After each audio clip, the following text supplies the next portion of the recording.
Hello दोस्तों, मैं Aryan school of business adviser and founder online business workshop. मित्रों, हमने पिछले भाग में बात की इमेजिनेशन की। इस भाग में बात करना चाहेंगे कि वर्क ऑफ माइंड, अर्थात दिमाग के कार्य। दिमाग के कार्य, ठीक है। क्योंकि इमेजिनेशन के बाद में दिमाग का कार्य स्टार्ट होता है। तो दिमाग क्या करता है? दिमाग क्या करता है? दिमाग सोचता है। दिमाग अर्थात दिमाग सोचता है, या ये कह लीजिएगा दिमाग सर्च करता है। दिमाग सर्च करता है। सोचने का अर्थ है दिमाग सर्च करता है। और दिमाग चिंतन करता है, चिंता करता है, विचार करता है, विश्लेषण करता है। दिमाग या फिर कल्पना करता है, ठीक है। दिमाग या फिर चिंतन करता है, चिंता करता है, विचार करता है, खोज करता है। खोज करता है और या फिर एक्टिव करता है। या फिर एक्टिव करता है, कहने का अर्थ यह बनता है कि दिमाग या तो वह किसी पर विचार करेगा, चिंता करेगा, चिंतन करेगा, सोचेगा, सोचता ही रहेगा, सोचता ही रहेगा।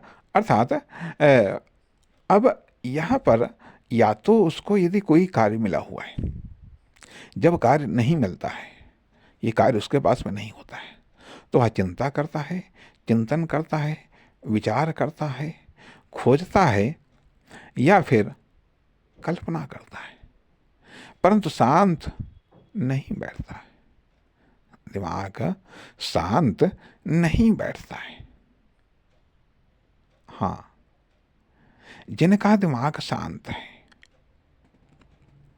जिनका दिमाग शांत है, अर्थात यदि स्टार्टिंग की बात हम करें, स्टार्टिंग की बात हम करें तो स्टार्टिंग में दिमाग डेवलप होता है। दिमाग डेवलप होता है तो एक होता है कि दिमाग के द्वारा वो क्रियाएं जो दिमाग खुद को डेवलप होने के लिए करता है। जिस तरीके से बालक खुद को विकसित होने के लिए दौड़ता भागता इधर उधर जाता है, ठीक है, इधर उधर जाता है, ठीक है, उसी तरीके से दिमाग भी अपने विकास के लिए तमाम सारी क्रियाओं को करता है, इधर उधर ये वो, ठीक है। उसके बाद में फिर बालक जब अपना एक औसत या एक अपना सामान्य विकास प्राप्त कर लेता है, तब वह इधर उधर न तो भागता है, न वह भागने का प्रयास करता है, न वह भागने का प्रयास करता है। फिर वो दिमाग अपने विकास को प्राप्त करने के लिए दिमाग भागता है, ठीक है। कुछ समय तक भागने के बाद में, इधर उधर भागने के बाद में दिमाग शांत हो जाता है। फिर दिल भागता है, खुद को स्वस्थ रखने के लिए दिल इधर उधर भागता है, इसमें उसमें ये वो जो है, दिल भागता है। और जब दिल शांत हो जाता है तो फिर इच्छाएं भागती हैं, ठीक है। फिर आवश्यकताएं भागती हैं। जब इच्छाएं शांत हो जाती हैं, चाहे वह सक्सेस हो करके, चाहे वह अनसक्सेस हो करके, फिर आवश्यकताएं भागती हैं। फिर आवश्यकताएं भागती हैं तो जब आवश्यकताएं भी शांत हो जाती हैं, पूरी हों या ना, फिर आदमी सामर्थ्य के अनुसार मूवमेंट करता है। कहने का अर्थ है कि पहले तो शरीर शरीर को ही भगाता है। विकास करने के लिए, स्वस्थ होने के लिए हाथ पैर ये सब खुद ही भगाते हैं। फिर दिमाग शरीर को भगाता है, इधर उधर दौड़ाता है। फिर दिल इधर उधर दौड़ाता है। फिर इच्छाएं इधर उधर दौड़ाती हैं। और फिर इच्छाओं के बाद में फिर आवश्यकताएं इधर उधर दौड़ाती हैं। और फिर सामर्थ्य इधर उधर दौड़ाती है। सामर्थ्य, संपन्नता, ये इधर उधर दौड़ाती है। उसके बाद में फिर जब उसको कुछ विवेक की प्राप्ति होती है, तब वो विवेक से शांत होता है। तब विवेक के आधार पर वह मूवमेंट करता है। विवेक के आधार पर, एक्सपीरियंस के आधार पर या अपने नॉलेज, इन सब चीज़ों के आधार पर वह मूवमेंट करता है। ठीक है। अर्थात यहाँ पर हम बात कर रहे हैं कि दिमाग की, यहाँ पर हम बात कर रहे हैं हम माइंड की। माइंड क्या करता है? माइंड क्या करता है? अर्थात जब विवेक वाली कंडीशंस आ जाती है, विवेक वाली कंडीशंस जब व्यक्ति प्राप्त कर लेता है, तो तब वो मानता है कि वो दिमाग एक टूल्स है। तब वो जानता है कि दिमाग सोच भी सकता है, दिमाग सर्च भी कर सकता है, दिमाग कल्पना भी कर सकता है, दिमाग ऑप्शन भी दे सकता है। अर्थात दिमाग के पास में एक प्रोडक्टिव पावर है।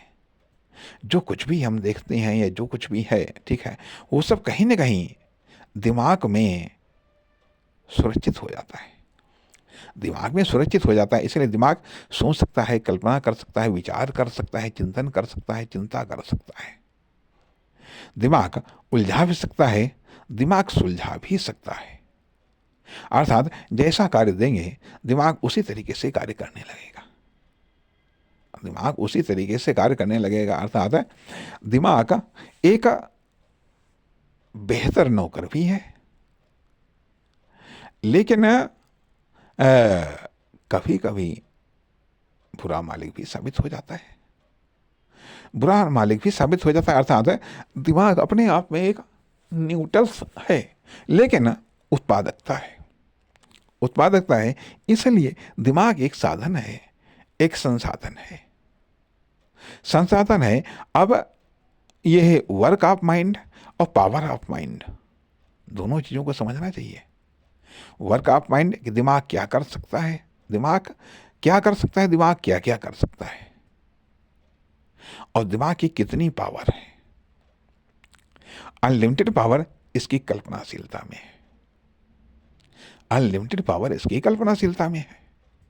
और दिमाग से क्या क्या हो सकता है, यह दिमाग क्या क्या करवा सकता है, और दिमाग क्या नहीं करवा सकता है। दिमाग क्या नहीं करवा सकता है, अर्थात दिमाग की जो पावर, उसकी याददाश्त कह लीजिएगा, उसकी मेमोरी, या उसकी मेमोरी में क्या क्या है, ये सब चीज़ें दिमाग की पावर है, या ये सब दिमाग के साधन हैं। इसलिए दिमाग प्लानिंग कर सकता है, प्लानिंग को खंडित भी कर सकता है। असीमित पावर दिमाग में, अनेकों तरीके से दिमाग कार्य करता है, अनेकों तरीके से दिमाग कार्य को प्रभावित करता है, परिणाम को प्रभावित करता है। इसलिए यहाँ पर हम सिर्फ इतना ही कहना चाहेंगे कि दिमाग के कार्य, अर्थात वर्क ऑफ माइंड और पावर ऑफ माइंड, उपेक्षा करने की योग्य नहीं है। नमस्कार, धन्यवाद।